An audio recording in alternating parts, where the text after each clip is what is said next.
over the years, particular expertise in European evaluations and strategic environmental issues. There were a couple of other members of the CEP team who were involved in this project, were Lisa Papadopoulou and Roland Sadauskas, who aren't here today, but they actually did much of the kind of background research and interrogation of project managers within CEP to kind of collect the information used in the evaluation. In terms of a bit of an overview of the presentation, we're going to do a brief kind of introduction to what we did, an overview of the project itself, just so you have a bit of a kind of understanding of what we did and why, and the method that was used. I'll then hand over to Claire to talk about some of the results, particularly the analysis of the cases that we looked at, the meta-evaluation, and then we'll actually look at some of the kind of outcomes of that meta-evaluation. So the evaluation questions we asked as part of the meta-evaluation, and kind of finalise on a couple of lessons learned. We also received from Julia some questions that you had submitted beforehand. We have had a look at those. We don't have slides that answer all of them or any of them specifically, but some of them are answered, I think, through the content of the presentation. We have tried to adapt it slightly to answer some of those questions, and we will also try and answer a few directly in the time after the presentation. Plus, we will welcome any other questions that arise during the presentation. So, in terms of a bit of introduction, what is CECAN? Well, it stands for Centre for Evaluation of Complexity at the Nexus. I've seen it read across the Nexus as well, but I think at the Nexus. And CECAN is a national research centre hosted by the University of Surrey, with funding from ESRC, DEFRA, BEIS, NERC, the Environment Agency and the Food Standard Agency. And it brings together a coalition of institutions, experts, with 10 kind of lead co-investigators, who are mostly academic institutions, and 3 additional partners, of which Collingwood Environmental Planning, CEP, are one of those research partners. In terms of evaluation, for the purposes of our project, we defined evaluation quite broadly. The starting point was the definition of evaluation in the Magenta book, which is obviously the sort of go-to for evaluation in the UK. But we've also considered evaluation in a relatively broad way, in that we consider it more than just being evaluation of implementation at the end of an intervention, but also to include ex-ante and appraisal, things that might be called sort of policy assessments in Europe. So it's relatively broad, includes ex-ante and ex-post evaluation. In terms of complexity, defining complexity is in itself relatively complex. We did a sort of mini literature review to help us actually understand the context for the entirety of the meta-evaluation. But we focused in particular, one of the areas we focused in particular on was how we might understand complexity in the context of our meta-evaluation. And we sort of boiled it down, looking across various definitions, just kind of 3 key types of complexity within policy evaluation. And those are issue-related, which are problems that have multiple elements, that there's variability in the environment. So, for example, socioeconomic groups are quite varied. They're different geographical areas with very different characteristics. There's unpredictability, potentially, in the way that the issue, that is the problem, responds to intervention. There's policy-related complexity, whereby you have policies that may be defined by multiple components, have sub-projects or pilots within a policy intervention, where there are multiple stakeholder groups, perhaps with different priorities and different outlooks, different needs. So the policy is in itself, and the way it is implemented, is relatively complex and non-linear. And then there's impact-related complexity, where we are looking at particularly situations where there's a lack of, for example, linear causality, where impacts are uncertain, where interventions lead to uncertain and perhaps unpredictable effects, where there is intervention and impact at multiple scales and of different types, and where there are interrelations between the impacts and the outcomes of an intervention. So those overlap slightly, but we thought they were quite useful in terms of understanding how we think about complexity. And in terms of the nexus, so the nexus, I think probably most of you are familiar with it in various forms. It's risen to prominence in probably the last sort of 10 to 15 years. Traditionally, to think about water, energy and food, these 3 domains of the nexus. And some definitions talk about those domains really as being sort of standalone, and you have to think about the interrelations between them and the trade-offs. Others talk about it very much as something that has to be considered in the whole. So really thinking about interconnectedness, interdependencies, and tensions. For the purposes of our meta-evaluation, we've tried to have a broad definition of the nexus as being about water, energy, and food domains, particularly in the environmental sphere, and to think about the interconnectedness of those domains across specifically areas where we've done evaluations. So we've done environmental evaluations in relation to flooding, responses to flooding, land use, climate change adaptation and mitigation, catchment management, and biodiversity are the areas that we've particularly worked in. Actually, all of those, when you break them down, are nexus issues, because none of them are either one thing or the other. So why did we want to do this? So this was done as part of the scoping needs element of the CECAN research. So this is part of one of the earlier pieces of work under the CECAN Research Centre. And what we wanted to do was, within CEP, we've over the years done a large number of evaluations of very different types, and we very rarely have the opportunity to actually retrospectively look back and think what worked, what didn't work, why did we do that in that particular situation. So we wanted to learn lessons from our past positive evaluations and to provide learning from that to a wider audience. And we wanted to understand what supports or inhibits successful evaluations. Success, I guess, is a loaded term. So we've sort of defined success as whether the evaluation was successful within its own terms, whether it met its own objectives, and the use of the evaluation. Was it used in an effective way? Was it used as it was intended? What we found from the literature, and I think we found this also in our sort of practical application of doing evaluations, is there's a tendency to conceptualize the research policy process more widely and evaluation as an input to policy as being linear. So you do the research, you feed it into policy, you have an outcome, and the outcome's as you expected. But this really underestimates the ways that evaluations impact on and how are used in policy making. So there are 4 evaluation uses that we've sort of defined, and I'll introduce them in a bit more detail later, and Claire will then reflect on them when we talk about the results. And we owe a debt to Karen Potter for this conceptualization of the evaluation uses. But we talk about instrumental use, which is where evidence is used directly within policy. It feeds directly into a change in the sort of policy.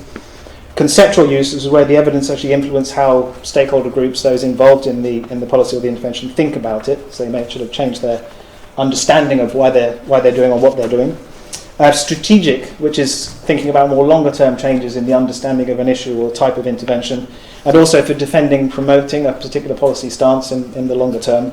And then process use, which is more about improving processes along the way. So actually sort of learning by doing through evaluation, using it as a tool to learn.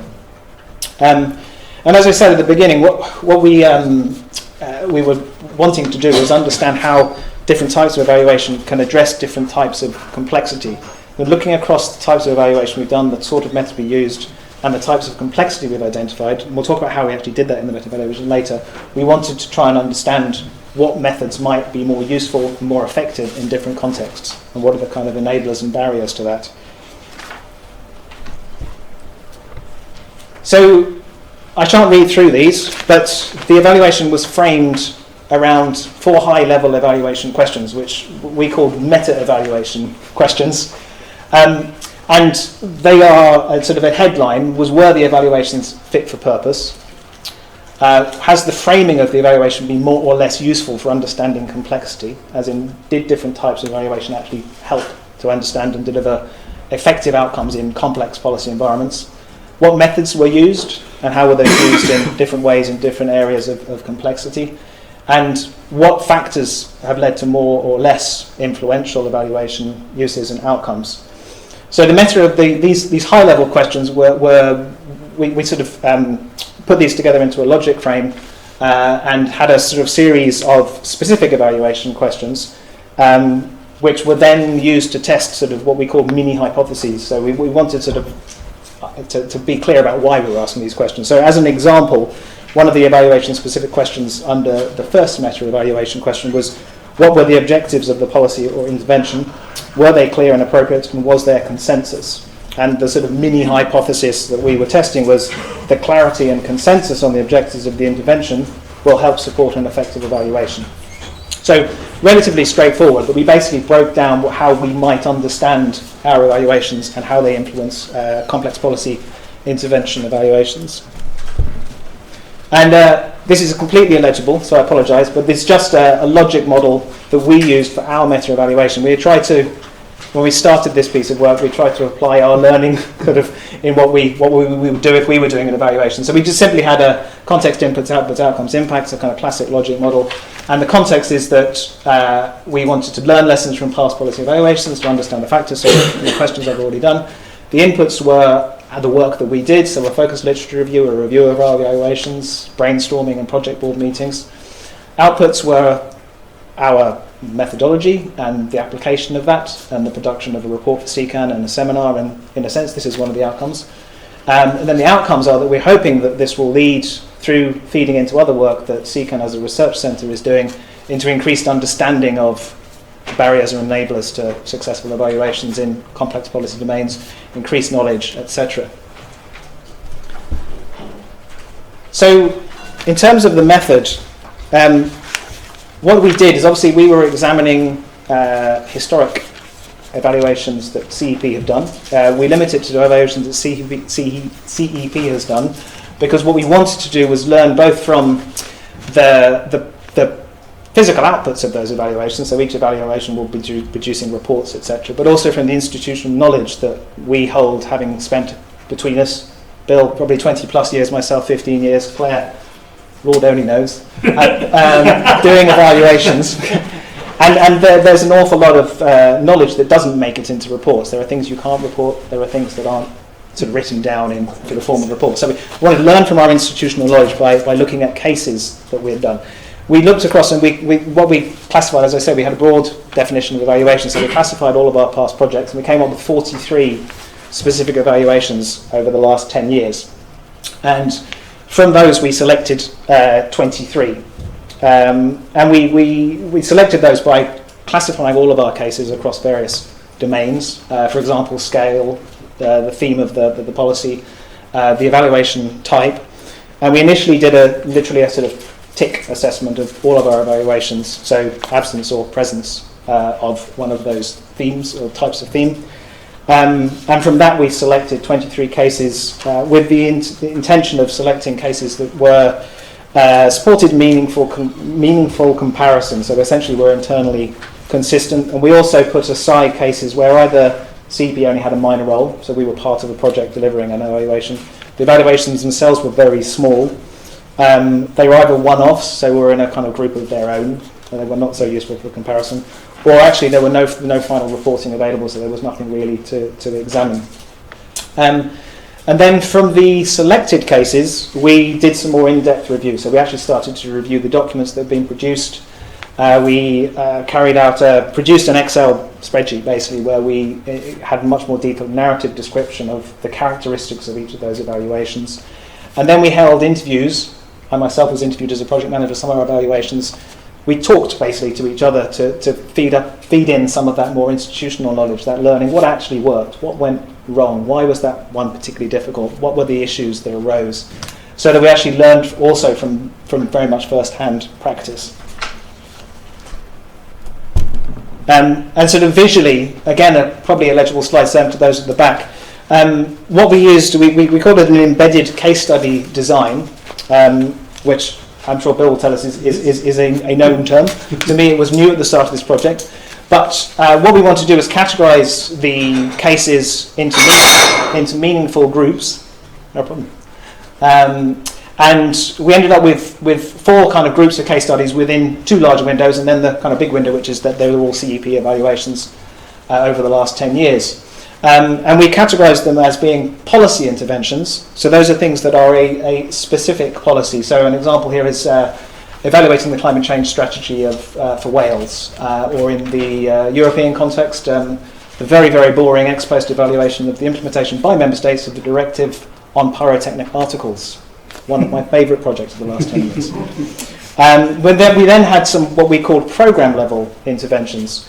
And programme level interventions were both policy interventions but also initiatives. And the differentiation there would be, so an example of a policy intervention at the programme level were, for example, the biodiversity offsetting pilot phase. So there was a policy frame around biodiversity offsetting, but actually the way it was tested was through setting up small-scale pilots around the UK. So they were actually, it was a program of pilots to test if a policy would work.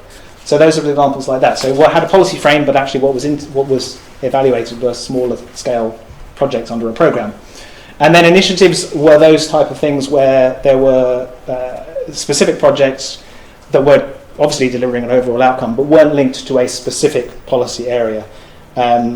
So an example there is the catchment-based approach evaluation, which we included both the pilot stage and then the wider adoption. Someone asked about that in one of their questions. So finally, before I hand over to Claire, I mentioned these categories before. What we used to do our analysis, and therefore to produce our results, was we developed a spreadsheet which allowed us to, for each of the evaluations, to explore basically what they were made up of, and what we did, and what categories came out. And we used a number of categorizations. In addition to those here, types of complexity and evaluation used, we also looked at scale, so geographic scale, with what the policy area was, the type of evaluation, which data collection and analysis methods were used, and we also actually looked at budget, so sort of size of project.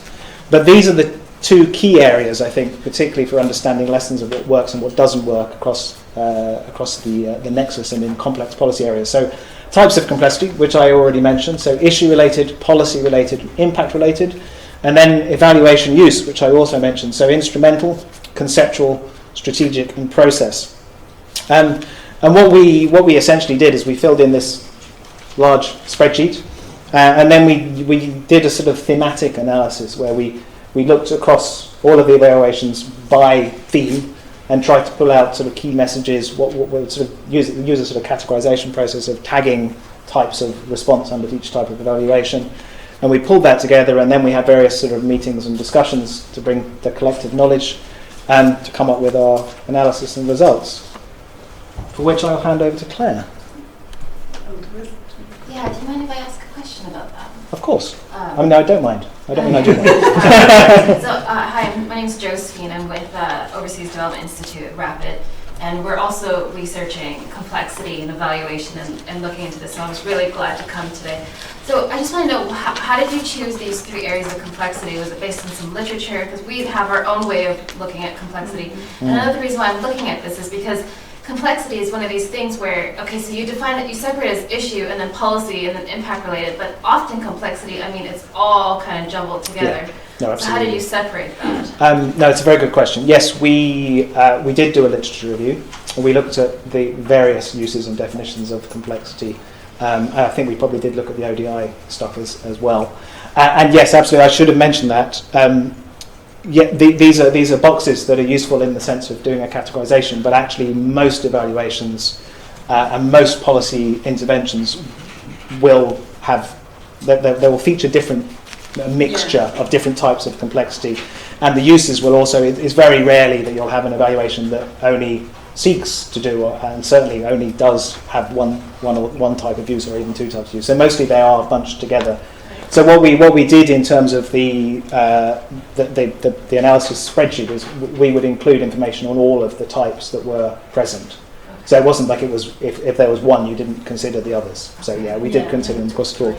But it's true, they're imperfect and they overlap. It's absolutely true.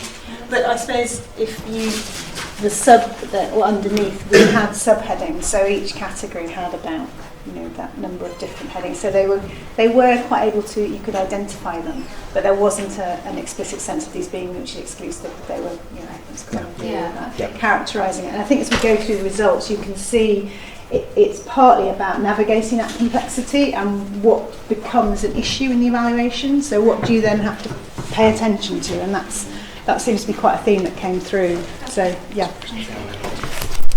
Great. What am I doing pressing down? Just down, Owen. Okay. Great. Thanks, Owen. What I'm going to do now is just present some of the results and analysis. As Owen said, we had a lot of categories, so we have some descriptive analysis, just numbers of things we did. So this is the range of the case study categories. I mean, one thing I will say about the categorisation of the case studies, the reason we went with this categorisation as opposed to type of evaluation, type of method or other ways, was it just... We tend to use a mixed method approach in our evaluations, and also the evaluation approach was quite varied across. We had different, it was difficult to divide them according to that. So this was made sense as a way of classifying them. And I think this comes out through the presentation. It did seem to work as a way of thinking about them in terms of policy cycles and policy development. So this were the numbers that we had in terms of the different case study categories, the EU policy interventions, the national policy interventions, programme level and the programme level initiatives. I mean, you can see from that, obviously, we didn't have neat numbers in all of our categories. That's the thing about looking back. We didn't have sort of equal numbers in each category. And the policy areas, what we did, we looked at the different policy areas and classified the cases, and you can see that they, not surprisingly, that's our work is within environment, and that's the ones they cover. I think what's interesting is that all of these areas, we would say, are nexus issues, especially the natural environment ones, which include the land use, looking at evaluation of land use strategy, biodiversity offsetting, rural development, nature improvement areas, and also EU cohesion policy on environment. So quite a wide area, and I would say all our evaluations are in that kind of area where there's a lot of issue-related complexity. So going on, in terms of thinking about how we, what data collection methods we use.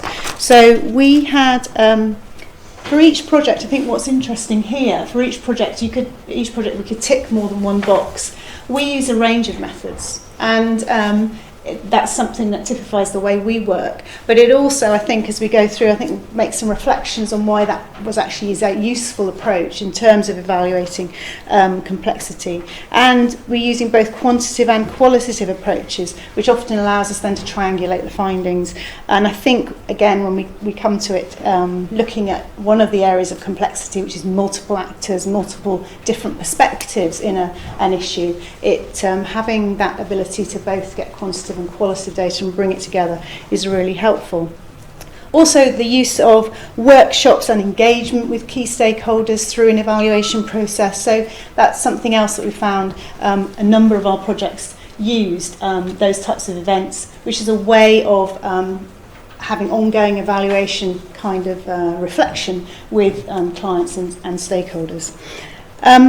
And I suppose one thing we would say, there's some bias. Obviously these are our evaluations, this is the way we tend to do them, so there's some bias in that. But I think it does also talk to the types of evaluations we've done in the topic areas, that actually a mixed methods approach seems to work quite well.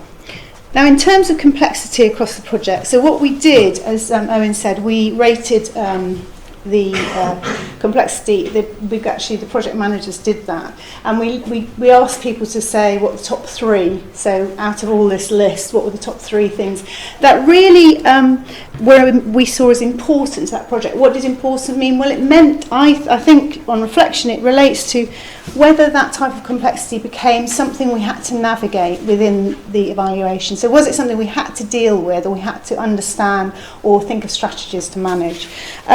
So just looking at that, so we could tick a number of things, but the top one there was the multiple actors, stakeholders, and that's a policy response complexity aspect. I think what we would say across all of them, that you get the policy response related, you also get the impact related, and also the issue related. So there's a kind of fair distribution between those types. We're not saying that one dominates, but in the top three, we have got the policy response type of complexity, so with multiple active stakeholders, and also the high degree of flexibility in the policy cycle or in the policy process. And those two things kind of came out quite clearly.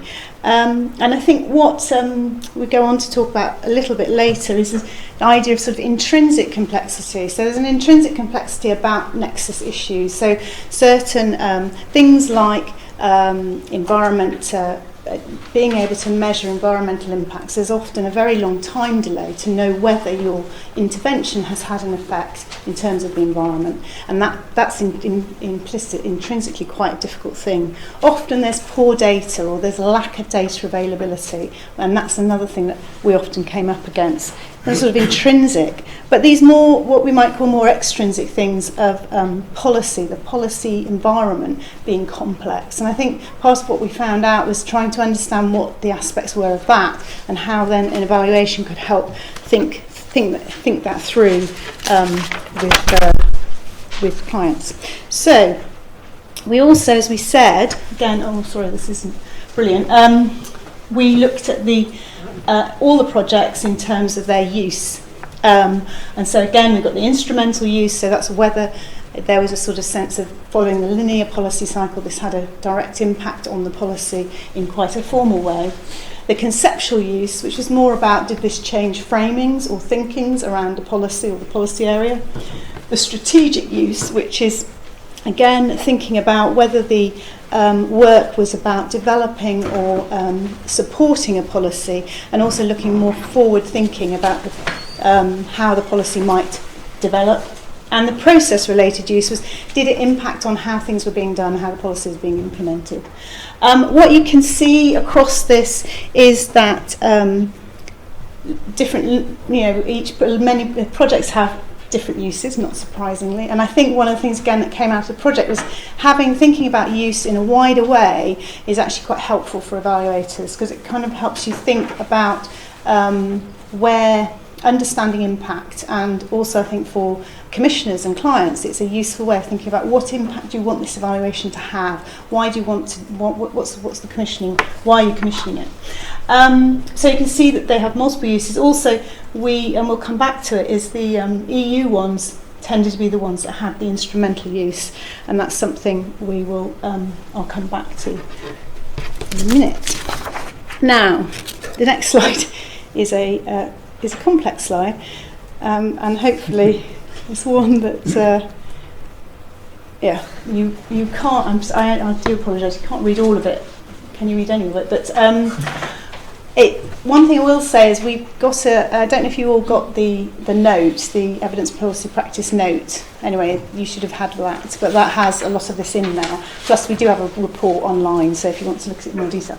What we did here, so as Owen said, we wanted to understand how the different themes emerging across the project, so this was the more qualitative aspect, were related to each other. So to complement the quantitative, the numbers, we also carried out a thematic analysis around the meta-evaluation question. So for each question, we looked at the themes that were coming out for each project. So what were the issues that were coming out in terms of relating to that question? And then we looked across all the projects to pull out the common themes. So a kind of standard qualitative thematic analysis.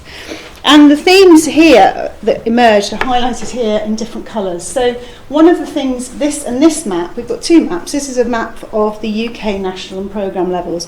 And what we ended up doing was separating, although it's, in terms of numbers it's the EU policy levels much smaller, but it made sense to separate out the UK and the national levels, mainly because of the nature of the policy context. And what was clear in the UK context is that the policy context is much more in flux. It's much more a sense of things changing and evolving.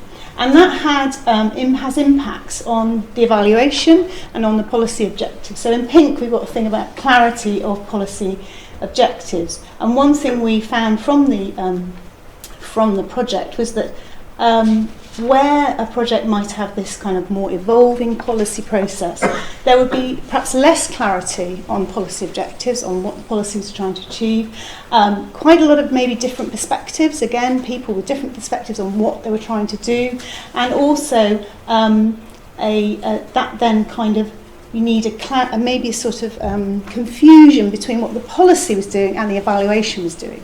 So there's kind of this sense of you're dipping into something that's really, a lot of things are moving and changing.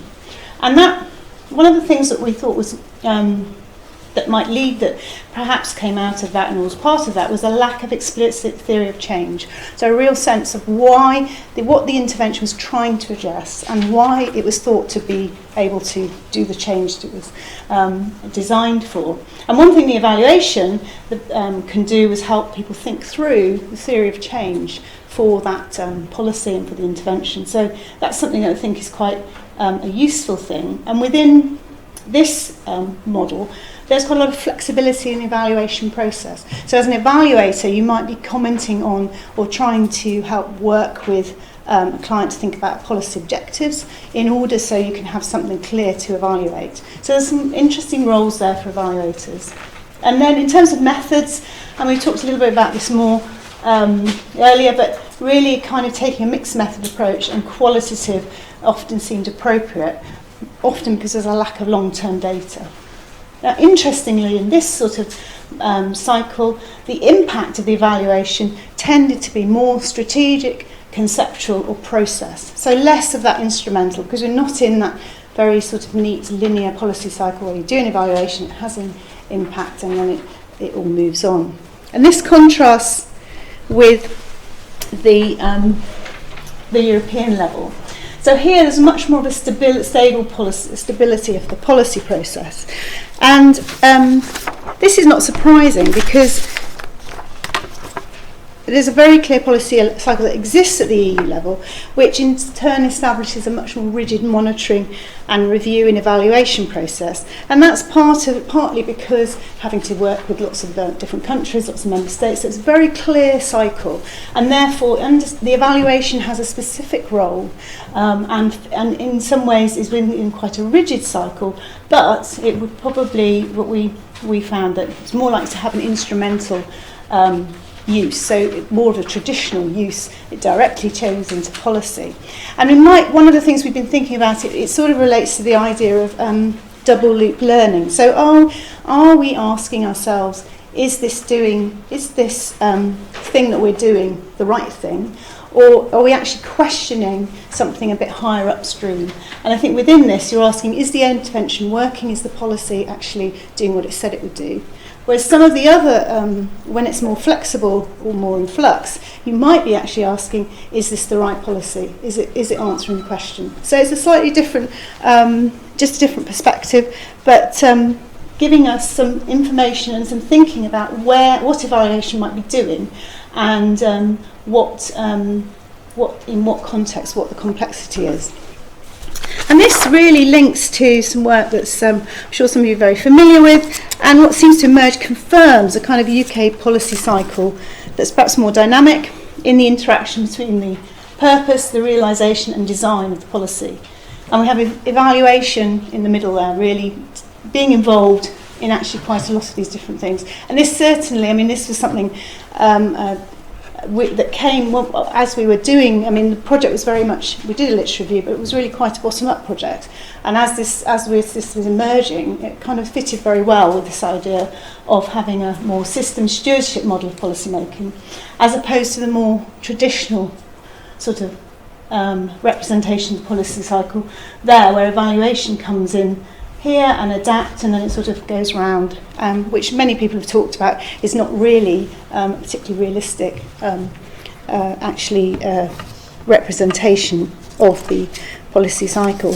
And the EU evaluations have a more rigid prescription, as I say, because of the need for consistency and comparability across EU member states. And again, they have more use of formalised, regular reporting, quantitative indicators, use of mixed methods. But both policy making and its consequences then are more complex. And evaluation needs to be responsive to this as we say, this kind of extrinsic complexity, and I think that's something that we felt from our practical work was something we've been coming up again. How do you deal with having multiple stakeholders? How do you deal with the different things going on in the policy cycle? And also one thing we reflected on just recently is actually the nexus complexity, or the complexity of the issue, probably doesn't change through the project. So you probably, as an interventions being put in place, the actual issue about the fact the issue-related complexity doesn't change, but the policy response complexity can be something that changes as you're going through a project and has to be navigated.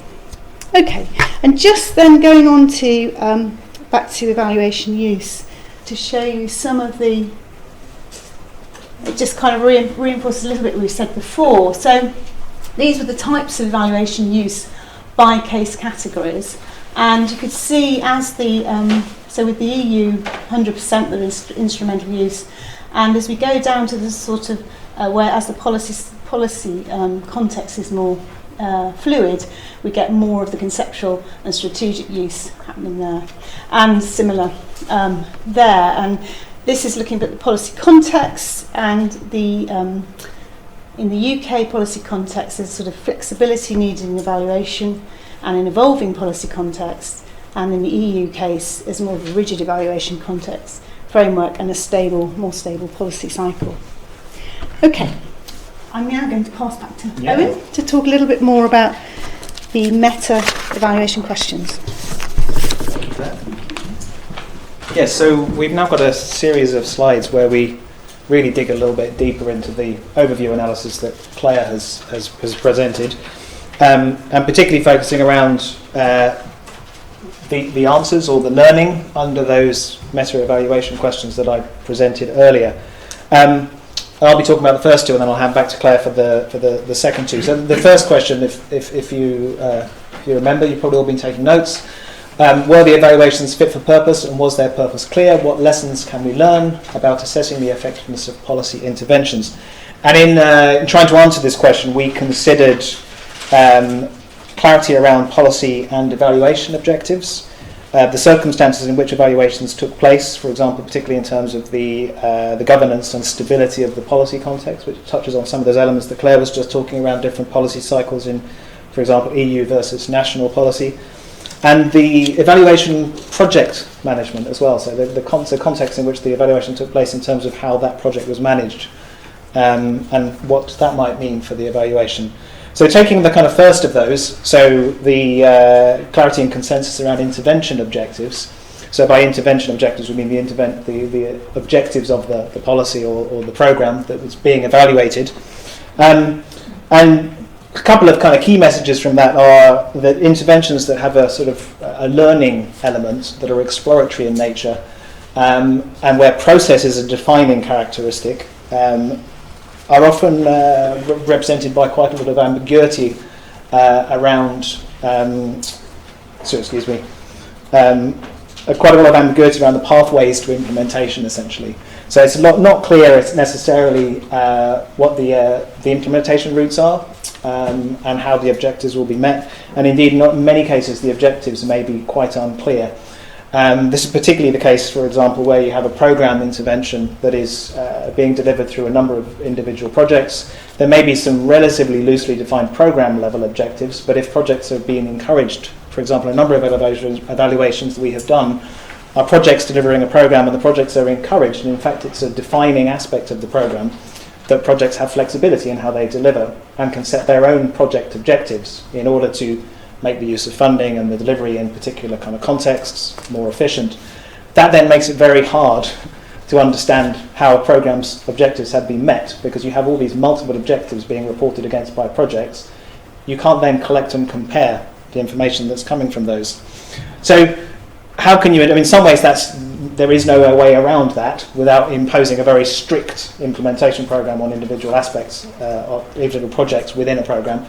But you can be addressed by having quite lots of dialogue, bringing people together, each of the project implementation managers together, for example, to talk about what their objectives are and how they fit into a wider frame, and then to design an evaluation framework that recognises that inconsistency and maybe uses more qualitative descriptive data, combines different types of objectives within a broader theme.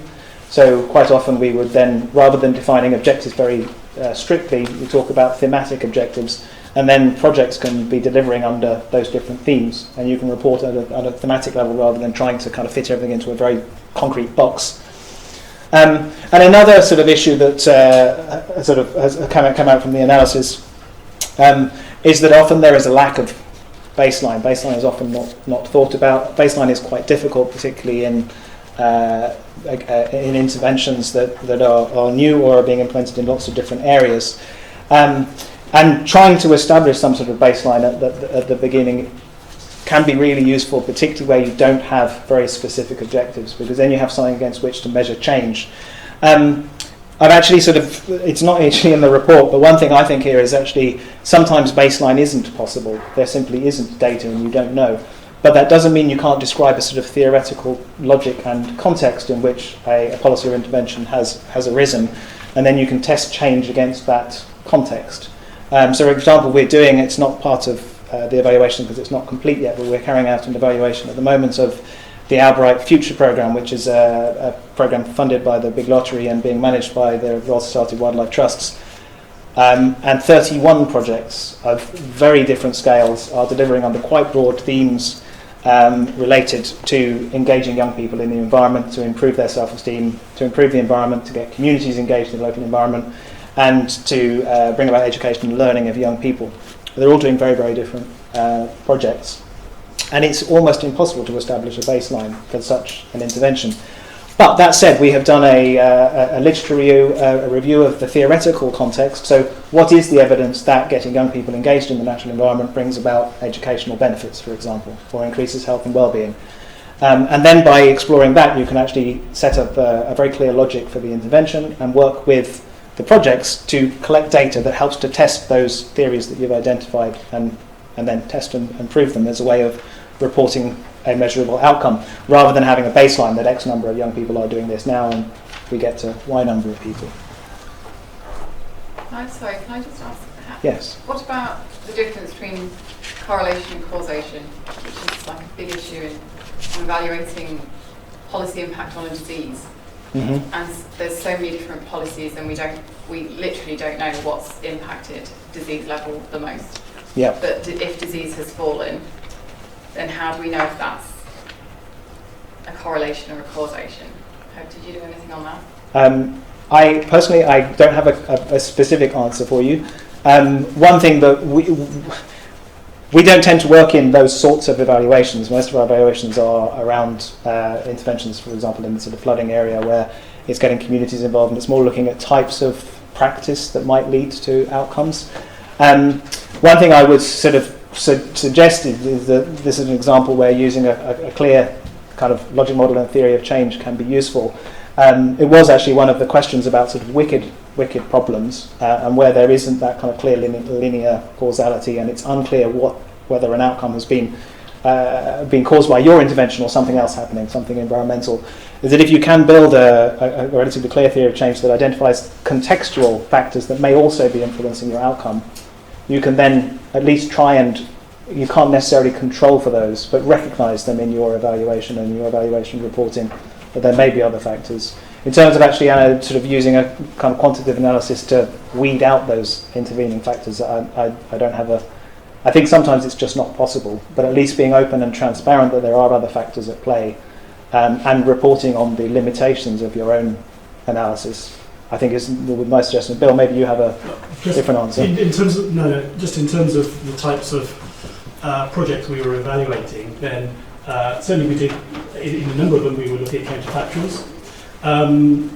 but often because of the types of projects we were looking at, actually the way we approached the counterfactuals were very often about actually asking people in terms of how is this different to what would have happened previously, and actually that proved in a number of cases to be as an effective way of doing it. Now, it isn't going to work necessarily in terms of defining causality and correlation, or defining causality in a health disease-related issue. But in the nature of the types of projects that we were looking at, for example, interventions in terms of partnership working, for example, in nature improvement areas, then actually we tried doing some quantitative work in terms of data. The data just weren't there in terms of being able to actually to work as counterfactuals, but a survey of the stakeholders proved to be very useful in terms of understanding how different their action was as a result of the partnership working compared to what they would have done otherwise. So I think that comes down to the counterfactual issue and whether or not you can construct a reasonable counterfactual. And I think in a lot of these types of natural environment sort of arenas, then the sorts of things that we were looking at, actually the counterfactual was engaging with the stakeholders and asking them what would be different. Yeah. Okay. No, thank you. Apologies, this slide has far too much text on it. So this is the second aspect of the first meta-evaluation question, which was considering clarity and consensus of the evaluation objective as opposed to the program objectives, intervention objectives, which the previous slide was looking at. I got a couple of key messages from looking across the cases, which reflects some of what Claire was saying earlier. In terms of evaluation objectives, what we have found is that in terms of EU policy interventions, there tends to be a much more strictly defined assessment kind of process, and assessment questions are often within a kind of quite a clearly defined and established review and assessment cycle. Whereas national interventions may be more sort of loosely defined and more scope for discussion and amendment. While policy ones may be a little bit more specific, they tend to often require some kind of amendment.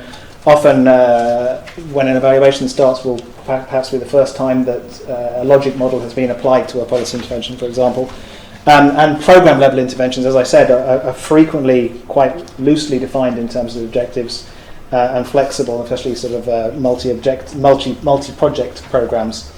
In terms of some key messages coming up, what we found is that having scope to discuss, amend and agree evaluation objectives at an early point in an evaluation project, and if possible within a policy intervention as well, can help ensure clarity and fitness for purpose.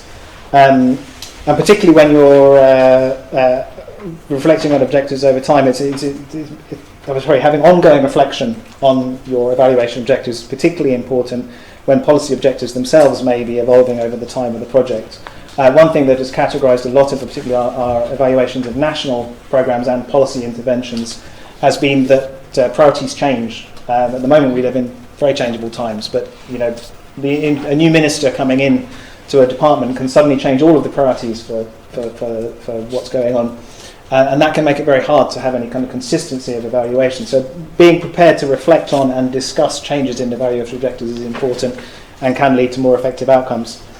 Having clear program level objectives at the outset that have a clear reflection on the relationship between the program and project level interventions can be very useful in aiding robust evaluation. As I mentioned on the previous slide, we've often been involved in evaluations where project level objectives are poorly aligned with program level objectives, and having some kind of collective thinking about project objectives, bringing people together and aligning objectives so that they are easier to report against, both for the projects who want to, we often struggle sometimes with projects who say, oh no, you're putting a terrible burden on me, but actually evaluation is important for projects to be able to prove that they are achieving results. And another key message from this area is that full impact evaluation is often not possible in some complex policy interventions. Particularly, Claire mentioned timescales. Many projects, many policies and their evaluations are sort of implemented over relatively short timescales, so sort of 2 to 3 years classically, whereas many impacts are seen 5, 10 decades in some cases of environmental impacts. And one thing that we, as a sort of recommendation, come up with is that having some sort of clear scoping during the design phase of both a policy and an evaluation project on what the evaluation is actually able to deliver is helpful, both in terms of managing expectations, also making sure that effort is used where it's most effective. Oh, sorry. Yeah. Can I just ask a question on that one? So, in doing that scoping, were you looking effectively at what the theory of change or logic model for that intervention was supposed to be, and then looking at which bits of it could be evaluated at that Exactly, and then yeah. effectively imputing. That would be the starting point, absolutely, yes. I mean, imposing a theory of change, sort of, here it is not generally the way that we would do things. We would come up with the initial theories of change, discuss it with both the policy client and, if possible, with the people who might be implementing a policy or a program.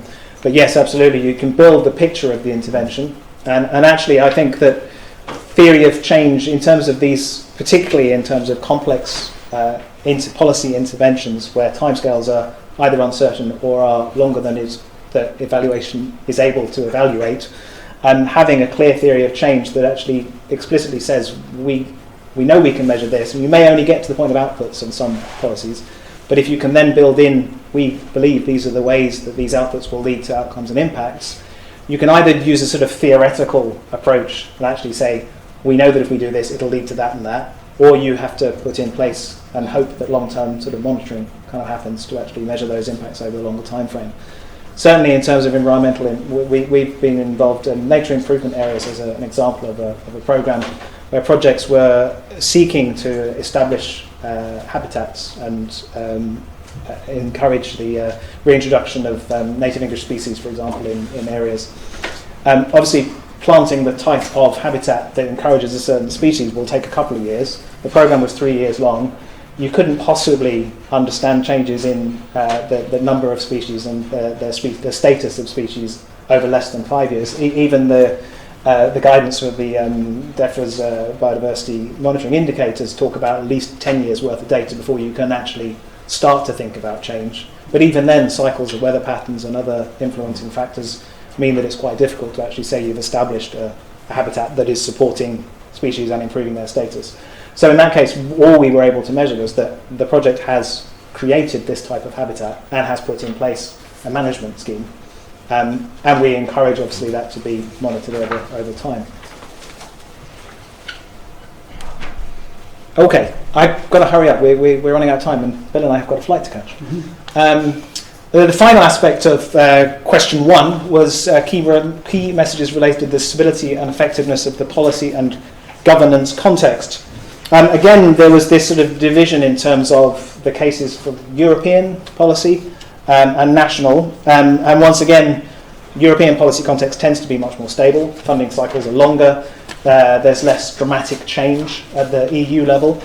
And there are quite often, certainly for the major policy areas, particularly in major environmental policy areas, there are built-in program cycles, 7 years of review and implementation, and then you revise and you go again.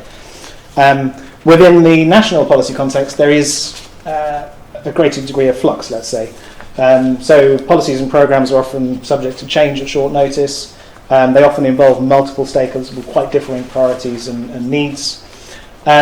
So in terms of complex policy interventions, you often need to involve diverse stakeholder groups. So you can manage expectations, understand expectations, and consider different roles in terms of the views on objectives and progress to implementation. And I think a key factor, actually, and it's something that is often not possible, unfortunately, is to at least try and factor in the time that it takes to do this. So agreeing on objectives and setting a clear evaluation framework actually can take quite a long time if you're involved in diverse stakeholder groups, particularly where those stakeholders might have different needs and priorities. I'm reflecting on the Our Bright Future project as well. The programme itself is managed by 7 organisations from across the volunteering, the youth sector, the environment sector. And each of those comes with their own biases and their own needs and their own expectations. And as a result, they would desire the evaluation to consider different objectives in more detail, and or to set different objectives for the programme. And managing that process, obviously the evaluation can only go so far in doing that, but it has resulted in some quite strong dialogue around what the outcomes for the programme should be and what the programme should be trying to deliver and how the evaluation can help in measuring that. And that brings me to the last point, which is actually having good working relationships is really important. And it can help ensure that issues and contrasting views are effectively managed. We have been in situations where there has been divergence of opinion within a high-level steering group on projects, where there has been no attempt within the steering group to actually come to a consensus on their views. And that makes it very difficult from an evaluator perspective to actually try and do an effective evaluation, because you will deliver outcomes and it will please out some elements of that steering group and not others, and then you get conflicting feedback and requests to change certain types of evidence that doesn't support a particular view. This is a minefield and it's not always easy to do, but being mindful of the fact that those things can happen is quite useful. So finally for me, the second meta-evaluation question was about framing of evaluation, and how more or less useful is that in understanding complexity. And a couple of kind of key messages from that really are things that have already come up. So long-term impacts are not capable of being evaluated. That's quite a strong statement, but I genuinely believe it, not capable of being evaluated over typical evaluation timescales. I think I'd go further actually. Long-term impacts are actually sometimes not capable of being delivered by short-term projects, and policy often changes before those impacts can be properly realised. And as I mentioned in my answer to Gary just now, sort of focusing on what you can monitor, I think, is actually important. Accepting the limitations of an evaluation, but trying to put that in a context of what the policy or project is trying to achieve, will actually help understand how what you can measure is linked to what the policy is ultimately trying to achieve. In terms of framing of evaluations, what we mean is the different sort of frameworks of evaluation. Looking across the CEP projects, we've not used one particular framework more regularly than others. And as reflected in the answer to a previous question, no one evaluation project we didn't use just one type of evaluation approach. There were between 2 and 5 typically. And as I mentioned before, often evaluation, when an evaluation team is brought into evaluation project, program or policy, we've often found that it's actually the first time someone's tried to apply a kind of logic model, a theory of change approach to a policy intervention, and actually it can quite often lead to a period of reflection about the policy itself. And going back to what Claire said, sometimes you actually might need to ask these high-level questions. Is it the right policy? Not necessarily is the policy doing what it's sort of set out to do. And evaluation can certainly help in that. My final slide. So this is a brief overview of some of the evaluation frameworks. Maybe approaches is a better term, but the frameworks is what we use in the reporting, and which aspects of complexity those have proved in our case studies useful in addressing.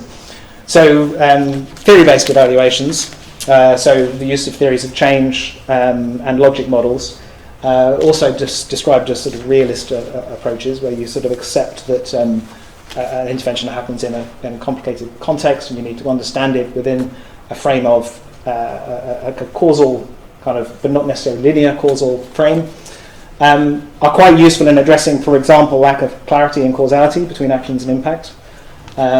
So where there's difficulty in attributing causality, you can paint a picture through a theory-based approach by establishing a theory of change and a logic model to essentially tell a story of intervention from a theoretical standpoint, and then seek to test the connections in that. It can be useful where there's a degree of flexibility or tailoring of changes during policy implementation. If you've set out your picture of the intervention at the start, you can actually, your starting point, and then it's relatively easy to consider what changes in certain aspects of that intervention might mean within that picture.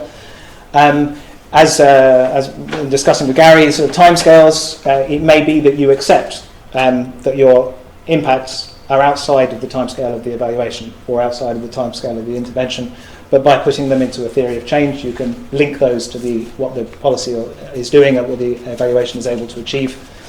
And they can also help in situations where there is limited availability of information or patchy information and data relating to outcomes and impacts, again by essentially telling the story.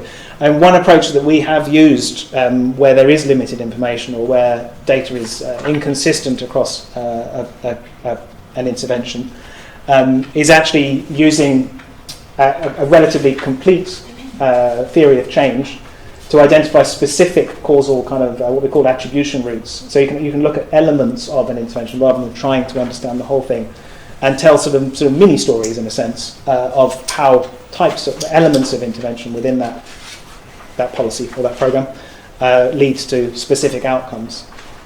So it may not be possible to evaluate everything, but you may be able to evaluate certain aspects.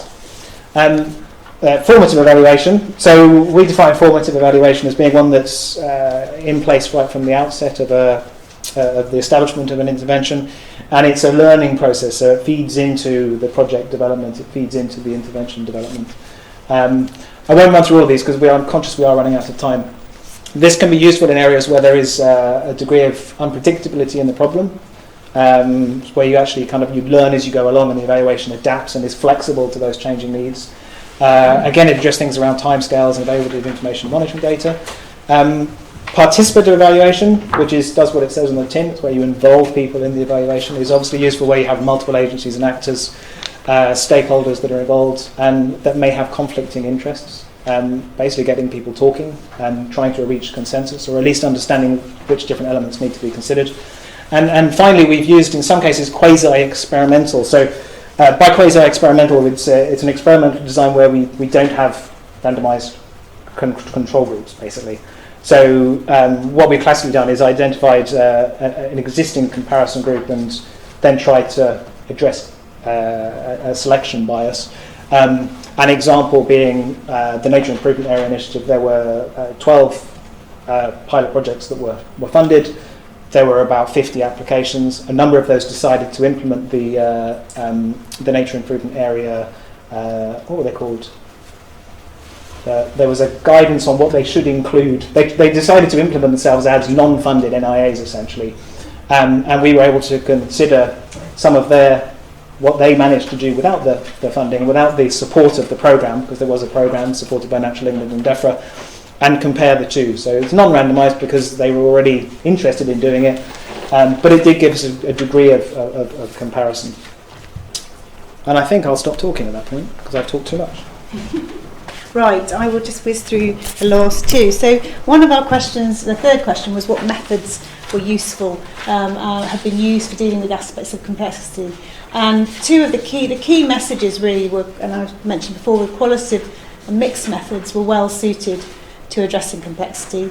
And also something, I think, because we had in our programme, we also had ex-ante assessment. It was this idea of counterfactuals and having something that you can compare with. If you have an ex-ante or an appraisal, then it's possible when you're doing the evaluation to have something to look back to. And that's something that I think there's really some room there for some more work to think about. I'm just going to put up, in terms of thinking about methods and area of complexity, one thing I suppose I think is an interesting thing to be thinking about is sometimes we have there is a hierarchy sometimes about evidence, quantitative evidence. If you can't get quantitative evidence, you get qualitative evidence. And I think one thing came through quite clearly through our work, because we do collect quantitative data, but we also do qualitative, was how useful the qualitative, so it wasn't that it was a second best, but actually how useful especially qualitative methods could be used. So just pulling out one here, I think that was quite an interesting one. So here, a lack of clarity in attribution of causality. It's a classic one. How do we know that what you've done has made a difference and made the difference? And I think what we did quantitative for this was in the Flood Resilience Community Pathfinder. Probably be able to tell you much about that.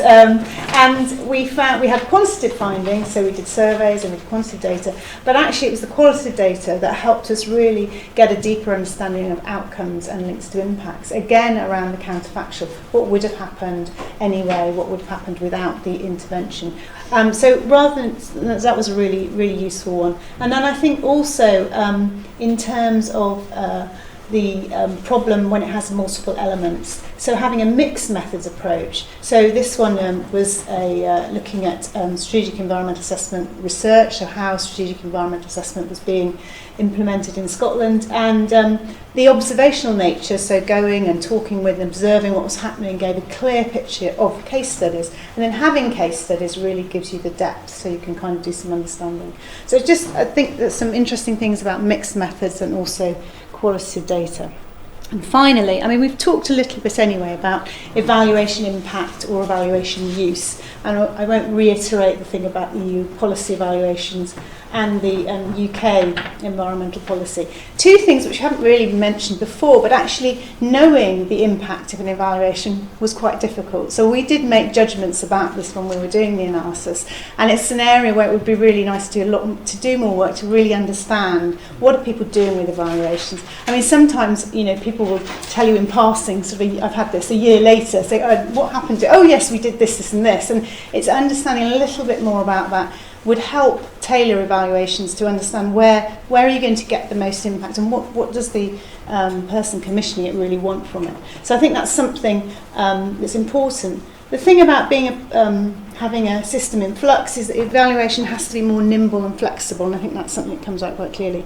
And just really finding this is again, just to show some of the projects and the different types of use category. Owen's talked about the Nature Improvement Areas programme, and in terms of conceptual use, it informed the scoping of the Countryside Stewardship Facilitation Fund, so it had a framing effect. Some of the NIAs used the evaluation outcomes for future successful funding, so they used what came out of it. And also there was an online reporting tool, which was part of the process, which was found to be quite challenging, so actually was taken out of use. So they had this number of different impacts. It was quite a long evaluation as well, giving time, I think, for some of those more process things to happen. Okay, so finally what we've come up with is a set of key questions for new evaluations, and it's something we are going to hopefully start using, but asking ourselves these questions when you start a new evaluation to know what to pay attention to and to start to think about how your methods and approaches might be able to deal with them. So I'm going to leave those up there, I think, and then we can answer some questions, immediate questions, if we've got some time. Yes? All this evaluation and policy and intervention is conducted in terms of natural language. In terms of? Natural language. That's what you have been doing. And my question is there a linguistic theory which would turn all this conversation and talking into a reasoning scheme? I don't know. I'm not sure I understand what you mean by natural language. It's not. But this is what seems to what you have been doing. But because I'm not an expert in this, I don't know much about this evaluation and policy and all the rest of it. In spite of attending these meetings for God knows how long. Right. Mostly because all these seminars seem to be conducted in terms of highly abstract terms, which right. is very difficult to relate to experience and understanding. This is a criticism that you might like to ignore. No, that's a good point. That's true, yeah. But what I'm saying is that it's all a kind of a debate and in terms of natural language. Now, is there a linguistic theory which would turn all this into a reasoning scheme, that you can reason, evaluate the impact? And I don't know. I really don't know enough about linguistics, but it sounds like an interesting question, but I can't really answer it. I'm sorry about that. Well, I have a linguistic theory that's why it's also cool. Okay. Thank you. Did you find out that often when there's some kinds of complexities, fast moving, or the basis of the evaluation needs to change as you go on, it can be more effective to do sort of rapid, quick and dirty evaluation, multiple evaluation, rather than a well-planned one where you go through a whole checklist and make sure you've got it all clear in your mind, and then when you do it, everything's moved on. Yes. So the different kinds of complexity, did you find anything about that trade-off for different kinds of situation? That's a good question. It's a good question, and I know I do know what you mean. I think perhaps not. It's more about potentially bits of the evaluation. So actually, what comes out of it for us is what tool might be useful at different points in the evaluation. So rather having some very complicated method that you run through that, as you say, you have to set up. And I think what it showed us that methods themselves be those evaluation methods or evidence gathering methods or analytic methods, are perhaps less important than understanding the policy context and how can evaluation tools such as theory of change or getting your stakeholders together actually help you as you go along. So I don't know if that quite answers your question, but yeah. Catherine. So there's a sort of link question about whether formative evaluation is more useful than just summative evaluation, or a combination might be more important in some of these complex areas. And I suppose I have to sort of follow on one, which is if we're trying to evaluate complex systems issues like community resilience, which you've looked at for us, what things can the client do better to help? Because I can see there's some things here in these questions that the client could be thinking through as well about how they made those things clear, for example. But there are other things about the practitioner, if you like, which they could be doing to make the job of evaluation easier. Yeah. Okay, two things. I think the formative and summative, yes. I mean, I think we see evaluation very much in as a learning tool. So having a formative way of going through the process and it's there as a helping reflection is much I think very useful, especially in a system that's evolving, because actually, and it comes back to the last question, you get to the end and everything's changed, so you're evaluating against that. I think in terms of, do we have some thoughts about, yes, how we can help, how the Commission can help? I think it is partly about being very clear about what the intervention is trying to do and thinking through your own theory of change as to why people think that intervention or initiative is actually going to have the outcome that you think it is. So I think there were two yes. sheet of questions. So I think you all were asked if you had any questions, and there were one question which I presumably maybe came from you what can research commissioners do better to ensure evaluation design approach to complex evaluations will produce clear results, and the other one was around evaluations as a valuable management tool for government projects. Should we appoint evaluators before seeking applications so the evaluation framework is transparent for applicants? And in our sort of thinking about how we might answer these, we kind of group those two together. And I think Claire touched on it, but I think, yes, sort of timeliness, I think, is a key thing that people commissioning evaluations could improve. Often evaluation is brought on not as an afterthought, but the focus is on getting the policy or the programme or whatever it is up and running, and then it's, we better commission the evaluators. By then, often interventions are already underway, and they may be already starting to monitor things that aren't necessarily useful, or etc. So I think appointing evaluators as early as possible, and if possible at the design phase of an intervention rather than at the start of implementation, would be something that would be very helpful as a learning point.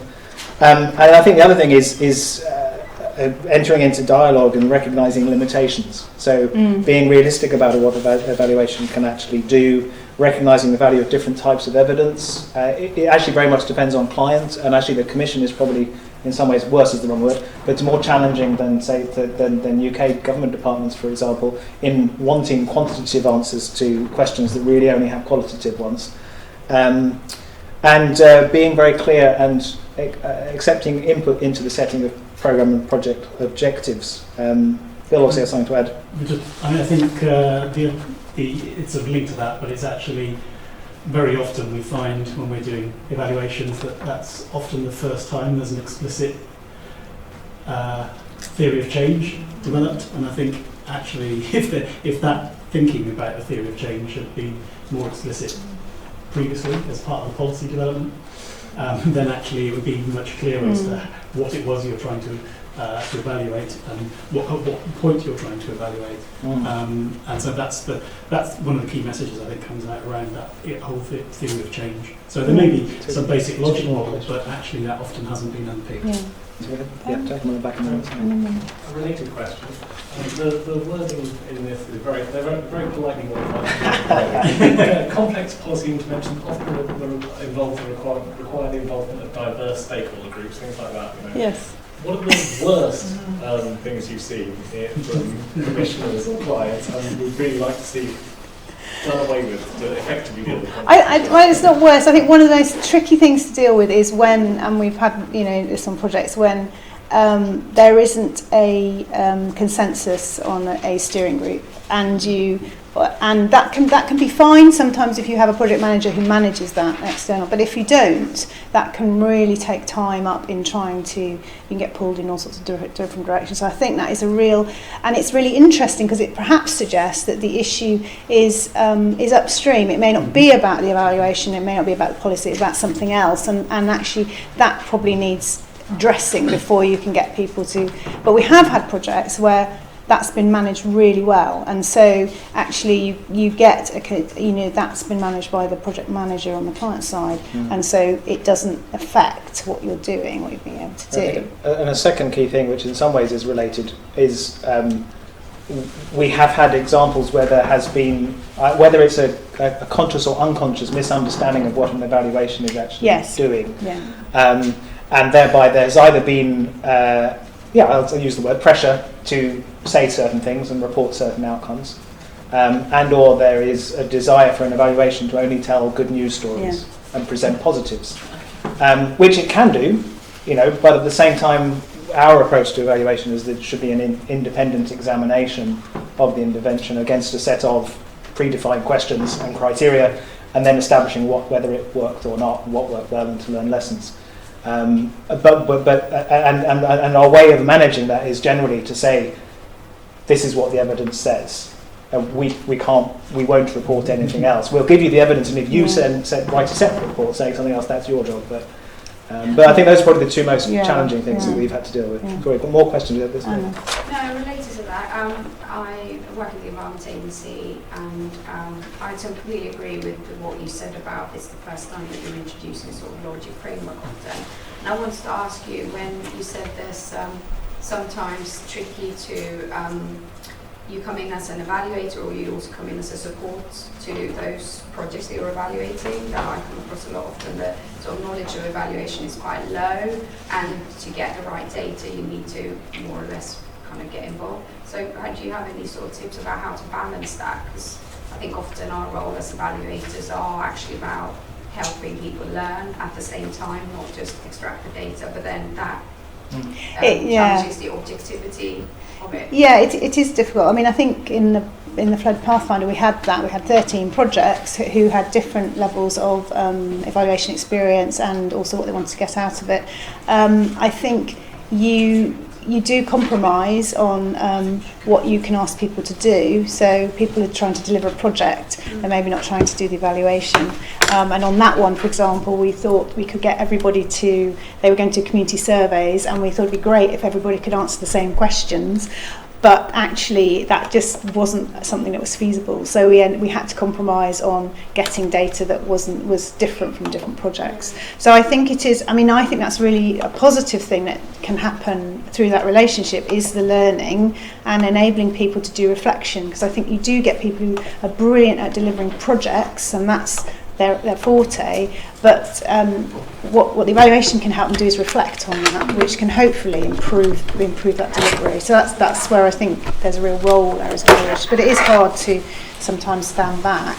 I don't think it affects objectivity. It's about method. That's about process. It's about actually enabling people to do a good process, which doesn't, I don't think, affect your outcomes in that sense. Okay, one more I think, and then we. Oh, sorry, Gary, were you first? Yeah, so I was just going to ask actually.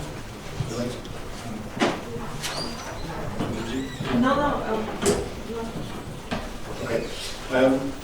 So I was just trying to work out whether in your evaluations and your meta evaluation you were looking at the difference between outcomes and processes, and whether there's a relationship between them. But in some instances you're getting good outcomes regardless of the process, which is serendipity, if you like, or you're getting poor outcomes because the process was terrible. Yes. And were you able to disentangle those two cases? I think there are cases where we looked at how the same outcomes were reached by different processes. So again, in the Pathfinder, you could see that a flood group had been developed, but that might have been there's a different process by which that happened in different projects. So we could see that. If you were to draw sort of 2 by 2 axes, would you go to plot or your case studies or your different interventions? Probably could, yeah, you probably could. Yes, I think so. We didn't look at it in We specific didn't look at it in detail. specific, but that is really interesting, I think. I think one of the issues around complexity is this idea that you can have different processes leading to the same outcome, and actually that's something that's quite another thing I think to be feeding back to evaluators is to clients, that it actually, you know, NIAs were doing a lot of different things, but they were coming out with broadly similar outcomes. So I think these two have got to go, get their